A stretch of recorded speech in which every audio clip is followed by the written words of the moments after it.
ვინდა გაიგო რატომ იჩხუბებენ მერაბ დვალიშვილი და კორი სენჰეგენი? რას ლაპარაკობს უმარი მერაბ დვალიშვილთან ბრძოლის შესახებ? არმან ცარუკიანი UFC 317-ის შემცვლელი მებრძოლი იქნება და დასტინ პორიეს გამოსამშვიდობებელი ბრძოლა. თუ გინდა რომ გაიგო ეს და უფრო მეტი ინფორმაცია, მაშინ გამოიწერე არხი, დალაიქე ვიდეო და კომენტარე. Subscribe to my channel. მე კი ახალი ამბების მოყოლას დავიწყე.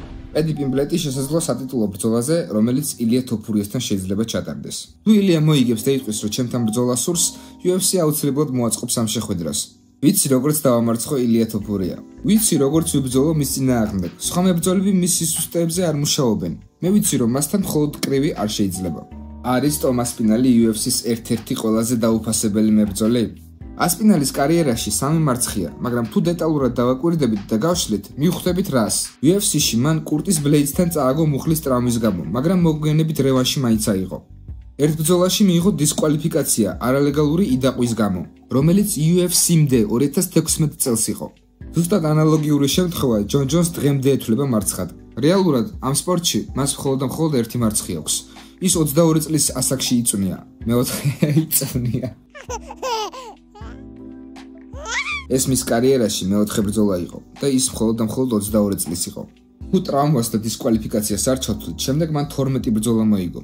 UFC-ში კი 9 გამარჯვება აქვს. ყველა მისი ბრძოლა ნაადრევად დასრულდა და არც ერთი არაა მისული მსაჯების გადაწყვეტილებამდე. ასევე მას 7 პერფორმანსის ბონუსი აქვს, ჯონს კი მხოლოდ 3. ასპინალი ამარცხებს ამ წონის ელიტას, ან ახრჩობს, ან ანოკაუტებს. აიღო დროებითი ჩემპიონის კამარი და ძალიან მაგრადაც დაიცვა. და რომელიღაცა თქვენგანი იკითხავს, თუ რატომ საუბრობ ამ ყველაფრის შესახებ. რა უნდა მოყვეს ამას, რა შედეგი იქნება, რა სიმსახურებს, რა იქნება შემდეგი? ძალიან ბევრი კითხვა ისმის. პატივი, აღიარება, თუ ნამდვილ ტიტულზე ბრძოლის შანსი, როგორც მას დანა უაითი დაპირდა. გულშემატკივართა მხარდაჭერა, თუ სახალხო ჩემპიონად ქცევა. ჩემთვის ნამდვილად სახალხო ჩემპიონია, მაგრამ UFC-სთვის ჯერჯერობით არა. ჯონ ჯონსი არ ცდილობს ქამრის დაცვას, ძალიან ხშირად დასცინის ტომს. ძალიან ბევრი გულშემატკივარი არ აფასებს იმ მიღწევებს, რაც ტომას პინალს აქვს. UFC არ ატარებს სერიოზულ PR კომპანიას, მიუხედავად იმისა, რომ ტომას პინალს ძალიან მაგარი ნოკაუტის ძალა და ასევე ბრაზილურ ჯიუ-ჯიტსუში შავი კამარიც აქვს. გულშემატკივრები ველოდებით UFC-სგან სერიოზულ ახალ ამბებს, მაგრამ მათგან მხოლოდ ჭორები და უსარგებლო ინფორმაცია მოდის. ასევე ყალბის სიახლეები და ტყუილი ანონსები. მახსოვს ერთხელ დავწერე, რომ დღეს საღამოს დანა უაითი გამოაცხადებდა ტომას პინალის და ჯონ ჯონსის ბრძოლას და რომელიღაც ჟურნალისტის მომხმარებელმა მთელი ღამე გაადენა. ბოდიში ძმაო, ამ ყველაფრის ფონზე მძიმეწონითი კატეგორია ძალიან სერიოზულად ზარალდება. თუ დროებითი ჩემპიონი მეორეჯერ დაიცავს თავის დროებით კამარს, მაშინ ტოპ 5-ში ბრძოლები სრულიად უაზრო ხდება. ტოპ 10-ში ბრძოლები კი საერთოდ ბუნდოვანი. ჯასტინ გეიჯი UFC-ს ულტიმატუმს უყენებს, ან ტიტული, ან საერთოდ არაფერი. ანუ არაფერი. სხვა ორგანიზაციაში წასვლას არ ვაპირებ, მაგრამ უბრალო გართობისთვის ბრძოლასაც არ ვეთანხმები. UFC-მ ტიტულის შანსი უნდა მომცეს. ბოლო 4 ბრძოლაში 3 მოგება და 1 მარცხი მაქვს. UFC ჩემთან სახლში მოვიდა და მთხოვა UFC 300-ზე მაქს ჰოლოუეისთან მებრძოლა. წესით ეს ბრძოლა რეიტინგში არ უნდა მეთვლებოდეს, მაგრამ მარცხად მაინც ჩამეთვალა. ამასობაში დასტინ პორიე, რომელიც ცოტა ხნის წინ დავამარცხე, ამარცხებს ბენუა სენ-დენის და იღებს სატიტულო ბრძოლის შანსს. მერე მეც მოვიგე, ჩემპიონმა ისლამ მახაჩევმა თქვა, რომ ჩემთან ბრძოლა უნდოდა, მაგრამ UFC-მ ეს არ განახორციელა. შემდეგ ისლამ მახაჩევმა კამარი ვაკანტური გახადა. UFC-მ კი ჩარლზ ოლივეირა დააყენა სატიტულო ასპარეზზე, რომელსაც ბოლო 4 ბრძოლაში 2 მარცხი და 2 გამარჯვება აქვს. და ხო, კიდევ ვიღაც ახალი ბიჭი. მესამედაც მომიტოვეს უკან, ამიტომ აღარ ვაპირებ ბრძოლას, თუ სერიოზულ ანაზღაურებას არ მივიღებ. მე სტაბილური მებრძოლი ვარ. ნებისმიერ სფეროში ასეთ თანამშრომელს პრემია და კარგი ანაზღაურება ეკუთვნის. მე კი არაფერი მაქვს. მიყვარს UFC და სხვაგან წასვლა არ მინდა, მაგრამ ჩემს მემკვიდრეობას ამაოდ არ გავფლანგავ. ამბობს ჯასტინ გეიჯი. ჯამალ ჰილი, ხალილ რაუნდრი ჩემს დონეზე არ დგას. შეიძლება უფრო მაღალს დგას. ყოფილმა UFC-ს ჩემპიონმა ჯამალ ჰილმა ისაუბრა ხალილ რაუნდრიზე, რომელთანაც ბრძოლა ამ უქმეებზე აზერბაიჯანში მოუწევს.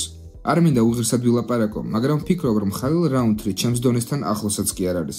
მას ძლიერი სტრაიკინგი აქვს, ბრძოლისას ბოლომდე იხარჯება. არასდროს ნებდება და ბრძოლისას უკან არ იხევს, ნამდვილი მებრძოლია, მაგრამ მის არსენალში ვერ ვხედავ უნარებს, რომელიც მის ჩემთან შედარებას გაამართლებს. არის თუ არა ის საშიში? რა თქმა უნდა, მისმა ნებისმიერმა დარტყმამ ბრძოლის მიმდინარეობისას შეიძლება შეცვალოს ბრძოლის შედეგი. თუმცა უნარების ხრივ ჩვენ შორის ძალიან დიდი სხვაობაა. ამ ეტაპზე ტიტულზე და რეიტინგებზე საერთოდ არ ვფიქრობ. მხოლოდ იმაზე, თუ როგორ უნდა ვდომინირებდე შაბათს ხალილ რაუნდრიზე. თუ ეთანხმები, მაშინ დაწერე კომენტარებში, რომ არ ეთანხმები ჯამალ ჰილს. აუცილებლად გამოიწერე არხი. გამოიწერე არხი. გამოიწერე არხი.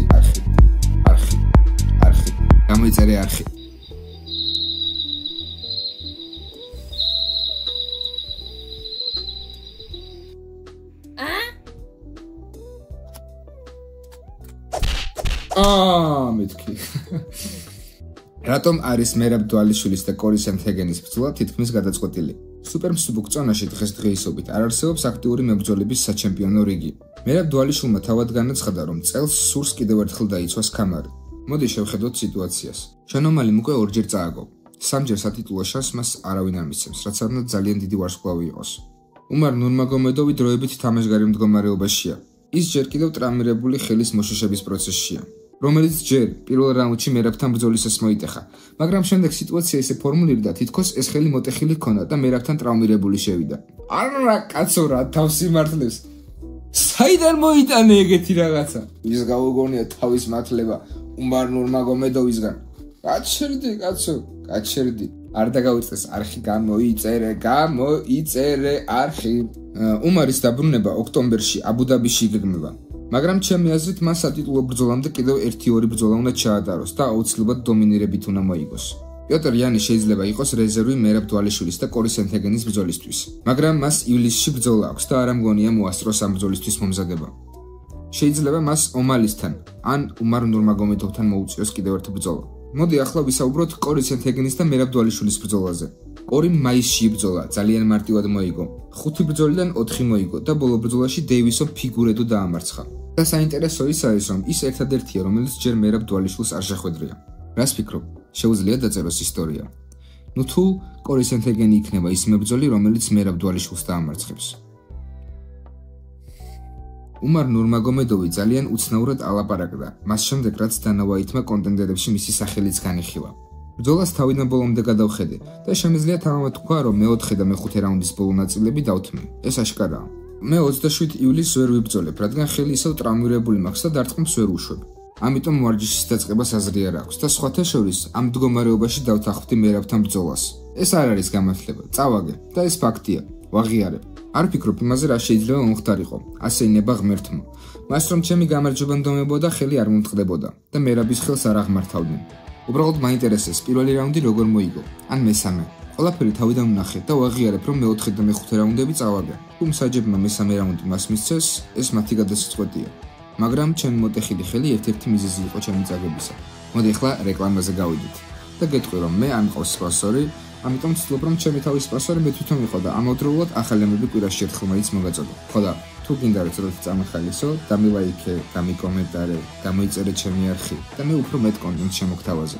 UFC 118-ის მთავარი ბრძოლა იქნება დასტინ პორიეს გამოსამშვიდობებელი საღამო. ორგანიზატორებმა ეს საღამო სპეციალურად მისთვის მოაწყვეს, რათა მას შესაძლებლობა ჰქონოდა საკუთარ სახლში ნიუ-ორლეანში დამშვიდობებოდა მის გულშემატკივრებს.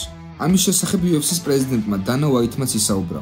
დასტინ დაიმონდ პორიე არის მსოფლიოს უდიდესი ვარსკვლავი. მან უზარმაზარ წარმატებებს მიაღწია MMA-ში. ეს ღონისძიება ჩვენი საჩუქარია მისთვის. მას თავად სურდა ნიუ-ორლეანში მისი კარიერის დასრულება. ჩვენ კი ეს შევუსრულეთ. ამჟამად ის მსუბუქი წონის რეიტინგში მეხუთეა, მაგრამ წლების განმავლობაში ტოპ-10-ში იყო.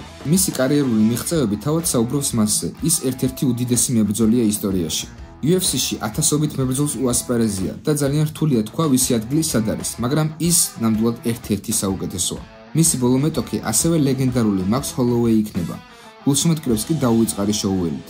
არმან ცარუკიანი იქნება UFC 317-ზე, ილია თოფურიასა და ჩარლზ ოლივეირას ბრძოლის რეზერვი. ეს ინფორმაცია თავად ცარუკიანმა დაადასტურა. და ისათვის კი სულ ეს იყო. არ წახვიდე ისე, რომ არხი არ გამოიწერო. მე კი შემდეგ ეპიზოდში გელოდები.